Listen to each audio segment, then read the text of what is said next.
Love doesn't always come with fireworks. It doesn't always arrive with a grand confession or a sweeping gesture. Sometimes love slips into the room quietly, so quietly you almost miss it. And if you've ever loved someone who keeps their emotions locked behind a wall, someone who needs space more than words, who disappears just when things start to feel close, you know what I mean? They don't announce their feelings. They don't chase. They don't even tell you when something shifts inside them. But something does shift.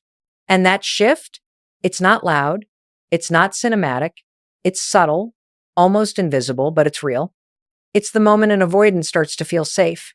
It's the moment their nervous system, for the first time, maybe in years, says, wait, maybe I can stay. See, there's a misconception about avoidance.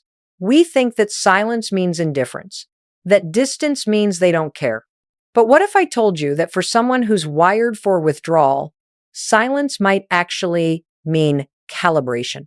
It might mean their system is learning a new rhythm, one where closeness isn't danger anymore. For an avoidant, love doesn't begin with passion. It begins with safety, not intensity, but stability, not fireworks, but peace. And that's what this talk is about. That quiet internal transformation, the moment an avoidant stops living from fear and starts moving from love. Psychologists call it earned security. I call it freedom. Because when that moment comes when they stop protecting and start participating, it doesn't look like a movie. It looks like a breath. It looks like staying in the room when things get tense. It looks like explaining instead of escaping. It looks like making eye contact a little longer than they used to. These are the micro shifts, the small, powerful signs that healing is happening right in front of you. And when you learn to recognize them, everything changes. You stop demanding declarations and you start noticing evidence. You stop chasing love and you start feeling safe in it. So today, we're going to walk through those moments, the 5 micro shifts that show an avoidant is beginning to trust love again. We'll talk about how to recognize them, how to respond to them, and how to protect your own peace while they learn what safety feels like. Because this quiet transformation is not just about them. It's about you learning the difference between being chosen and being safe to stay with. When love stops being a chase and becomes a calm, steady presence, that's not distance. That's growth. That's what earned security looks like in motion. That's where real love begins. Let's start with something important. No one wakes up one day and decides to be avoidant. No one chooses emotional distance like a lifestyle. It's not rebellion. It's not selfishness. It's protection. Avoidance is a strategy. It's the mind's way of saying connection has hurt me before, so let me survive by not needing it. If you grew up in a home where love felt conditional, where affection was earned or withheld, you learned quickly that vulnerability was dangerous. If you cried and no one came, if you were scolded for feeling too much, if your needs were seen as inconvenient, that's all it takes for a child's nervous system to decide, I'm safer alone. That child grows up, they build walls, not because they want to hurt anyone, but because they think that's the only way to stay safe. And those walls become their identity. Distance becomes their comfort zone. Control becomes their oxygen. So when you meet someone avoidant, you're not meeting indifference, you're meeting a history.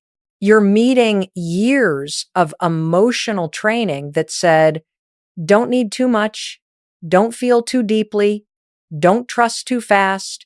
And here's where it gets fascinating. Their nervous system is doing exactly what it was designed to do, protect them from perceived threat.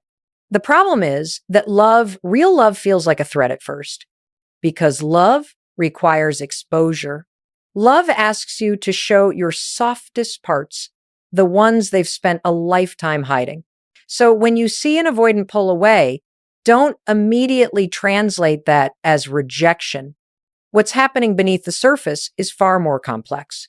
Their body is sounding an alarm. Their brain is saying, danger, you're getting too close. Their instinct is to escape before you can confirm their worst fear, that closeness always ends in pain. But here's the hopeful part. That wiring, that pattern is not permanent. It can be rewritten. And it doesn't take pressure. It doesn't take convincing. It takes safety. Safety is the language their system never learned to speak. And the moment they start to feel it, truly feel it, the transformation begins. That's what psychologists call earned security. When someone reconditions their nervous system through repeated experiences of consistency, calm, and care. It's not instant, it's not loud, but it's real.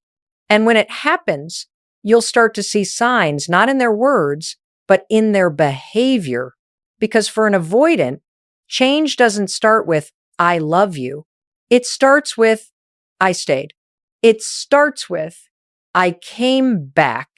It starts with, I'm trying.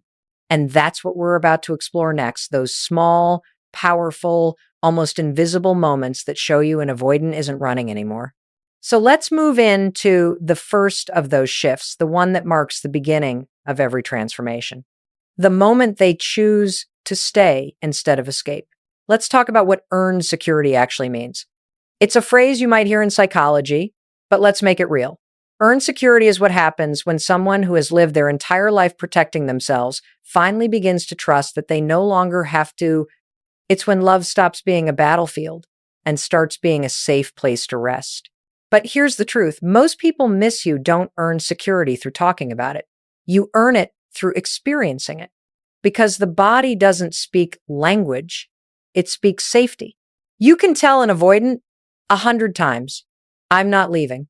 You can promise them you'll be patient, but until their nervous system feels calm in your presence, until their body learns that connection doesn't equal danger, nothing changes. That's why so many relationships with avoidance feel stuck in cycles. The words are there, but the safety isn't.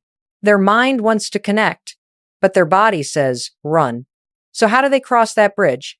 How does fear turn into trust? Through consistency, through predictability, through repetition of calm, grounded moments that teach the brain over and over. See, you're safe here.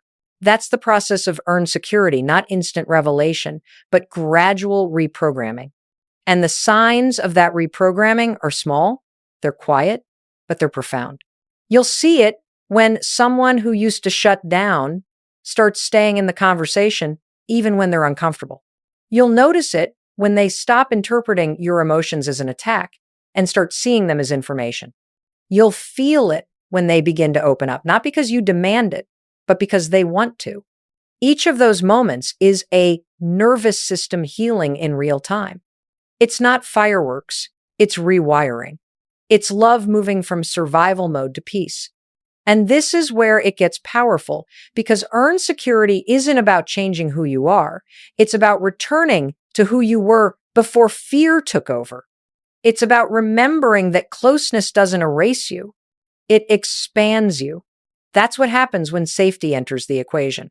The avoidant doesn't stop being independent. They just stop using independence as armor.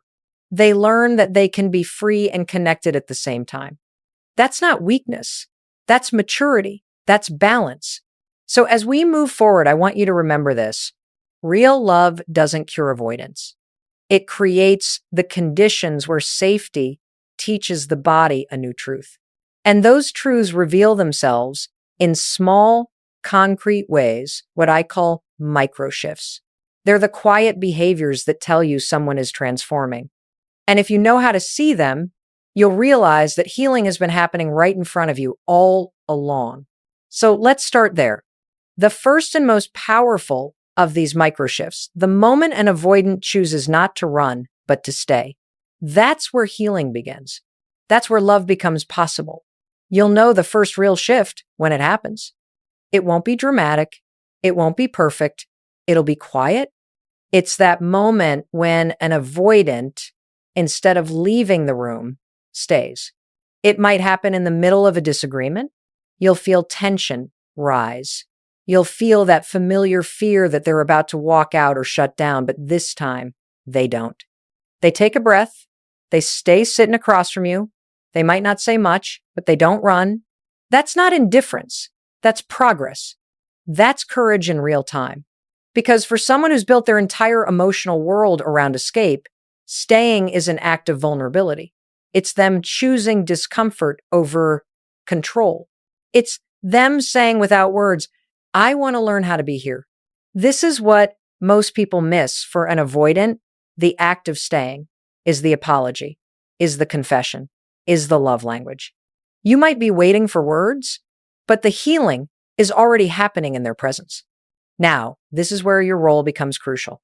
Because when they stay, your nervous system wants to jump into overdrive, to fill the silence, to fix the tension, to demand reassurance.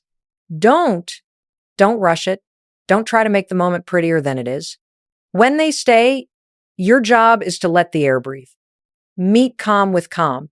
Meet discomfort with steadiness. You can say something as simple as, I know this feels hard. I appreciate you staying.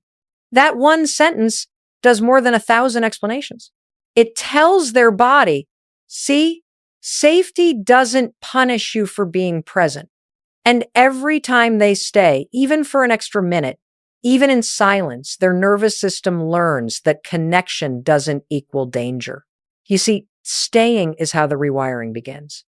Because for the avoidant, leaving was never just a choice, it was an instinct, a reflex born from fear. And the only way to undo a reflex is through repeated experiences of safety. So when they stay, even if they're quiet, even if it's awkward, celebrate that internally. That's the first micro shift. That's the seed of earned security being planted. It's the point where fear meets a new experience and the mind starts to realize I can survive closeness. And I want to make something clear. This moment isn't just about them. It's about you too. Because when you choose not to chase, not to force, not to panic, you're doing the same work. You're proving to your own nervous system that love doesn't have to mean urgency, that peace is stronger than pressure. That's what healthy love feels like.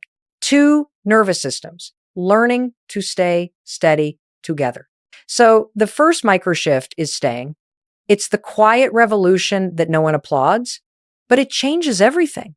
And once the avoidant learns to stay, the next shift begins. They start doing something even more radical. They begin to explain, not defend, not deflect, but actually share what's happening inside.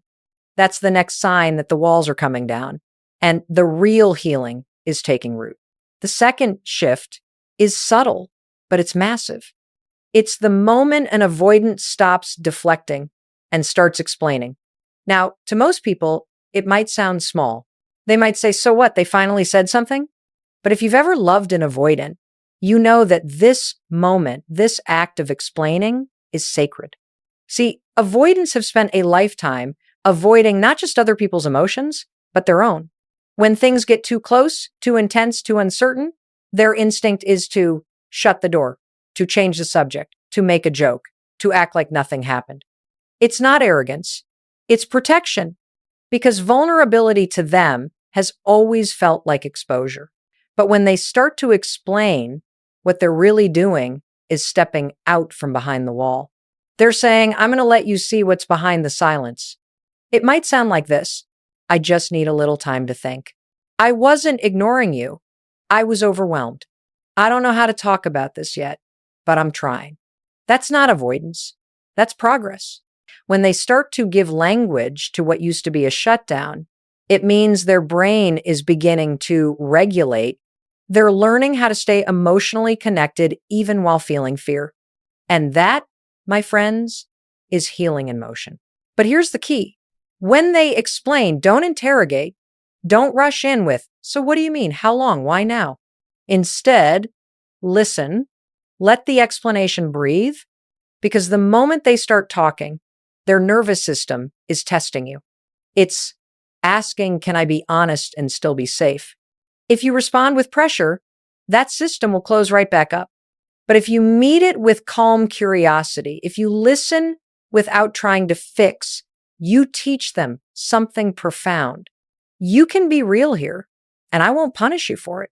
And I know you've probably waited months, maybe years, for this moment. You want to grab it, expand it, turn it into a full conversation. But the best thing you can do is stay steady. Let them feel that honesty doesn't cost them control, because explaining is emotional exposure. It's their way of saying, I want to connect, but I need to do it at a pace that feels safe. And when that's met with patience, the capacity for intimacy starts to grow. Let me tell you something powerful. Every time they explain, instead of deflect, they're building a new association in their brain. When I express myself, I'm not abandoned. That's the birth of trust. That's earned security in its infancy. And here's the beautiful thing. It's not about perfection. They won't always say it right. It might sound awkward. It might even sound emotionally flat. But look past the tone. See the effort. That's vulnerability. Learning its first words again. So the next time they explain something small, don't dismiss it. Recognize it for what it is. Evidence that safety is beginning to work. Their silence is no longer their protection. It's becoming a pause between truths. And once that door cracks open, something new starts to happen. They don't just stay. They don't just explain. They begin to reach out, not because they have to, not because they feel guilty, but because for the first time, they want to. That's the next micro shift, when they start to initiate connection. And when that happens, the entire energy of the relationship begins to change. This next shift is one of my favorites, because this is when you start to feel the change. It's when an avoidant who used to retreat begins to initiate, not out of guilt, not because they think you're slipping away, but because for the first time, reaching out doesn't feel like losing control. It feels like choice. Now, if you've ever been in a connection like this, you know how big that is. Early on, all the movement was yours. You texted first. You suggested plans. You kept the emotional current alive. And they floated. They responded when convenient. They seemed fine whether you were near or far. But then something shifts. One morning, they send the first text. Maybe it's simple, hope you're having a good day. Maybe it's practical, want to grab coffee later. It's small, almost ordinary, but don't miss it. Because for an avoidant, ordinary connection is revolutionary. That text isn't about words, it's about safety taking root. It's their nervous system saying, I can approach without danger. For years, they've only reached out when they felt the loss of control, guilt, fear, or obligation. Now they're reaching out from curiosity, from choice, from calm. And here's where your part comes in. When they initiate, your instinct might be to over-respond. You've been waiting for this, right? You want to reward it, to make it mean something huge. But if you flood the moment with intensity, you can accidentally trigger the very fear that's been healing. So instead of rushing, mirror the energy. If they text lightly, respond lightly. If they invite you somewhere, say yes without over-planning, without analyzing. Meet steady with steady. Because what they need most right now isn't excitement, it's evidence. Evidence. That connection doesn't always escalate into chaos.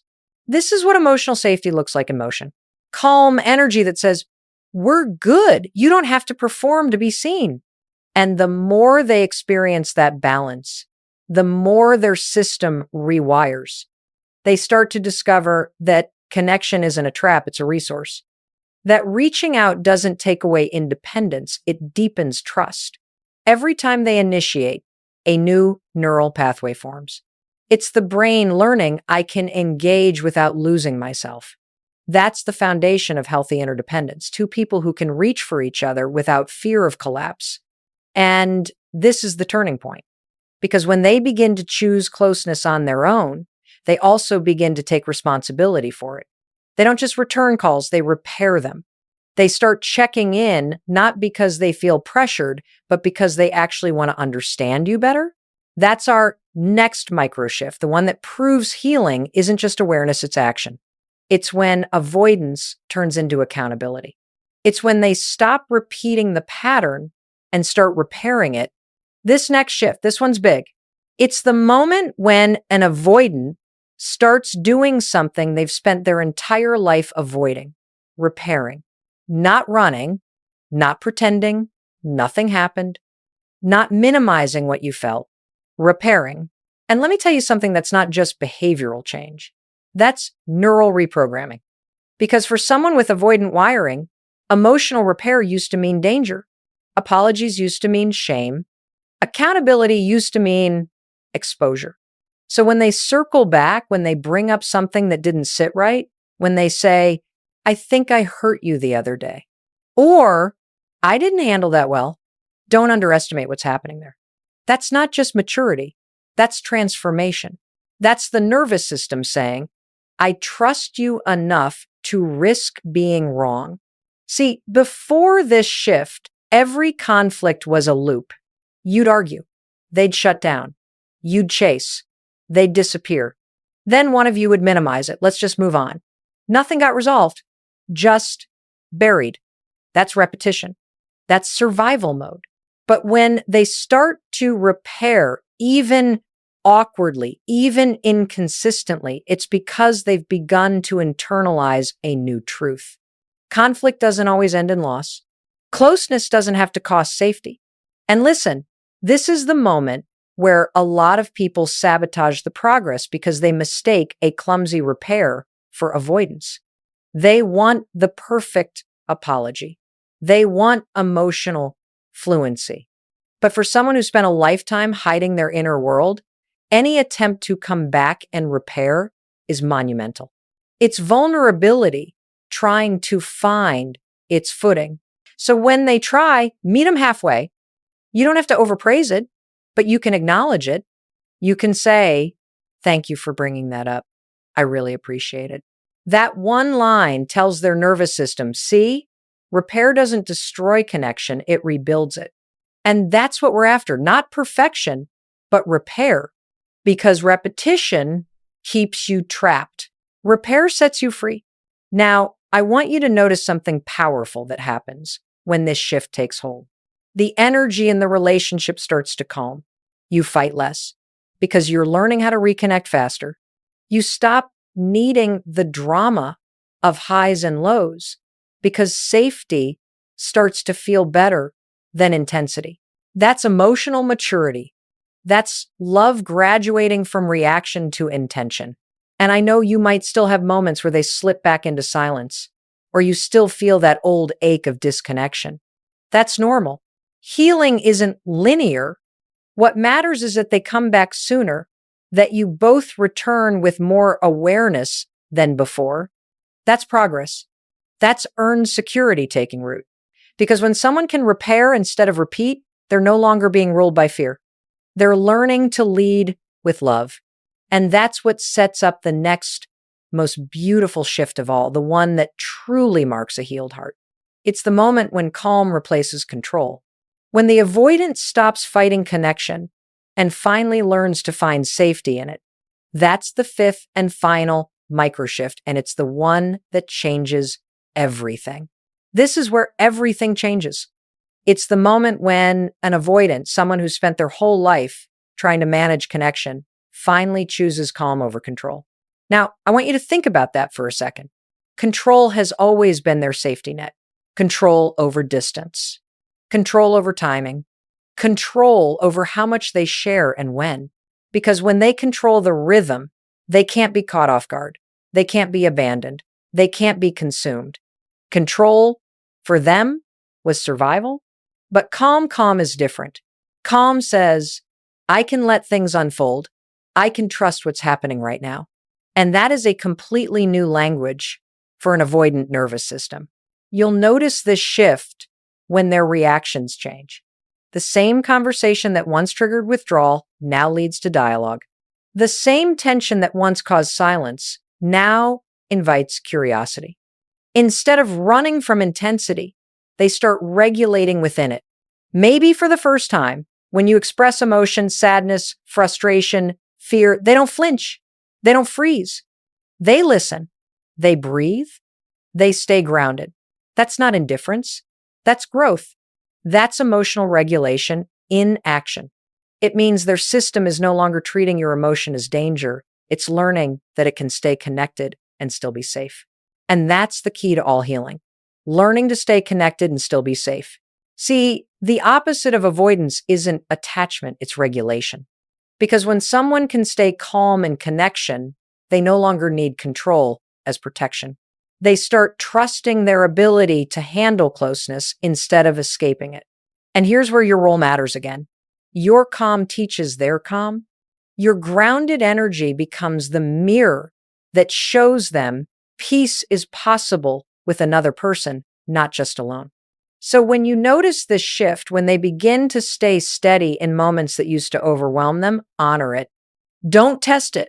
Don't push it. Just breathe with them.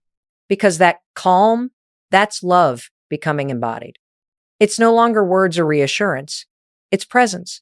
When they choose calm over control, something sacred happens inside them. They stop trying to win the relationship. They start trying to understand it.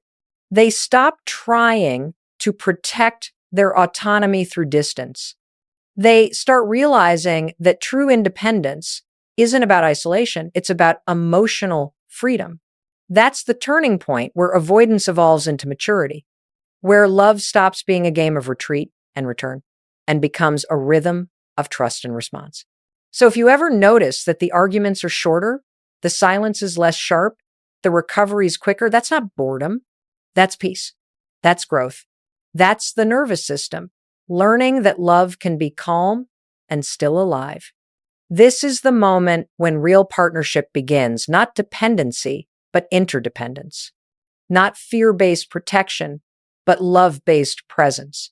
And from this point forward, everything that used to feel fragile starts to feel steady. Because once calm replaces control, love finally has room to breathe. Now that we've walked through the 5 micro shifts, staying, explaining, initiating, repairing, and choosing calm, it's time to talk about you. Because your role in this journey isn't to fix anyone. It's to embody the very safety that makes this kind of transformation possible. Let's talk about that next. Now, let's talk about you. Because yes, avoidance heal through safety, through consistency, through calm. But that safety doesn't appear out of thin air. It's modeled, it's practiced, it's led, and I want you to hear me clearly. You cannot heal someone's avoidance. You cannot talk them into security.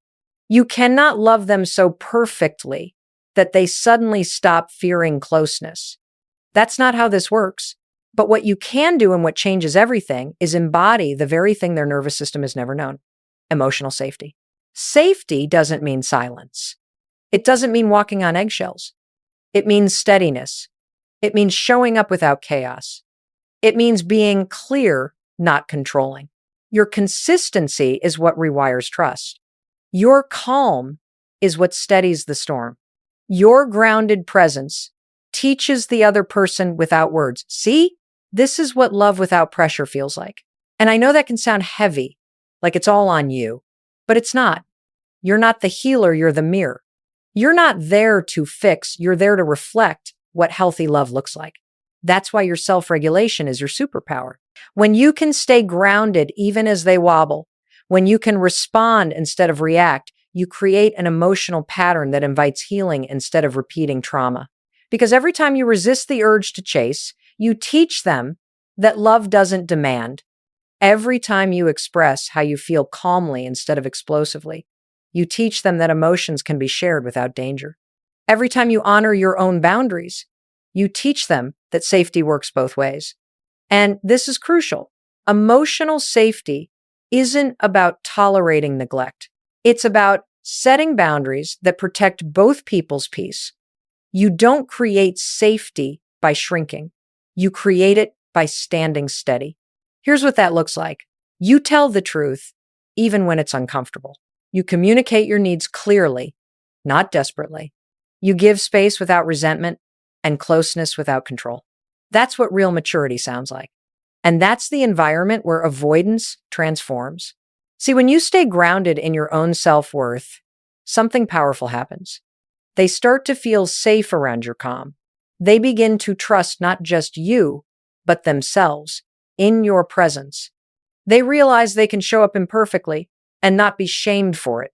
And slowly, Their nervous system rewires, not because you demanded it, but because you demonstrated it.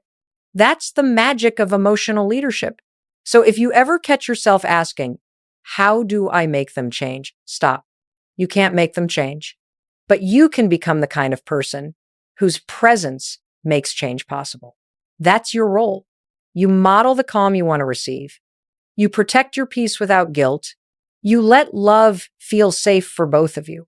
And when that happens, something extraordinary unfolds. They don't just learn to trust you.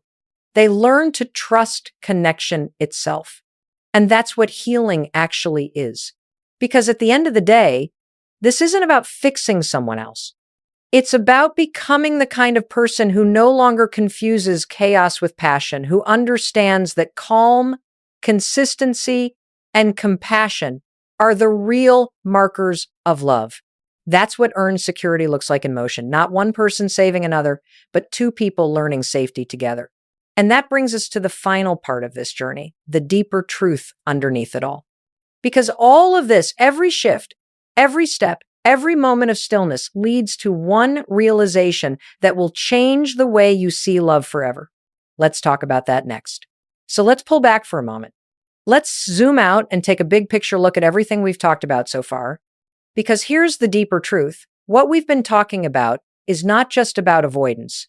It's about love, the way we've been conditioned to understand love, and the way we've been taught to chase it, to fight for it, to need it so desperately that we lose ourselves in the process. For so many of us, love is something we pursue. We chase it. We grasp at it. We hold on to it like it's slipping through our fingers. But here's the thing. Love doesn't thrive in that kind of energy. Love isn't meant to be hunted.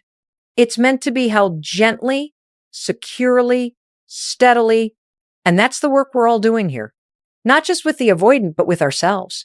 We're learning that true love isn't about securing someone's affection or convincing them to stay.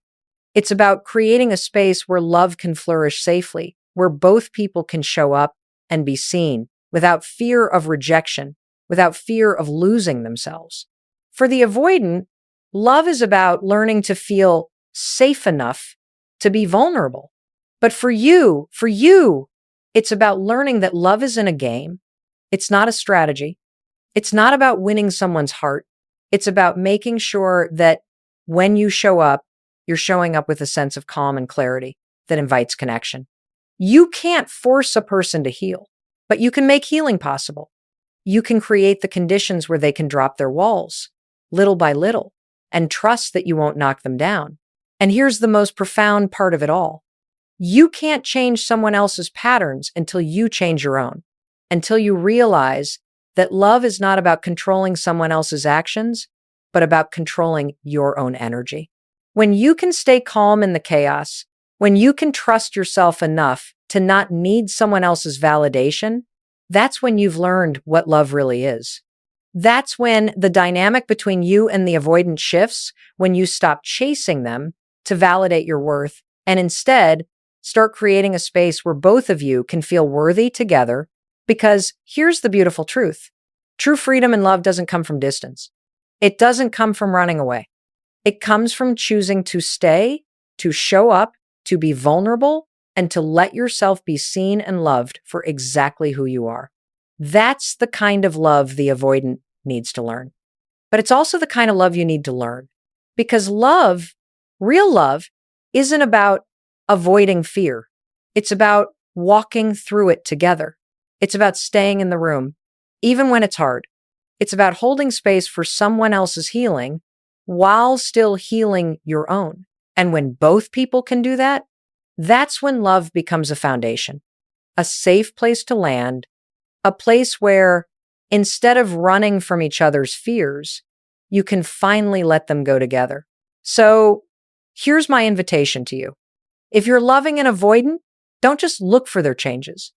Look for your own. Are you creating safety? Are you showing up with calm and consistency? Are you honoring their need for space but not letting it take away from your own presence?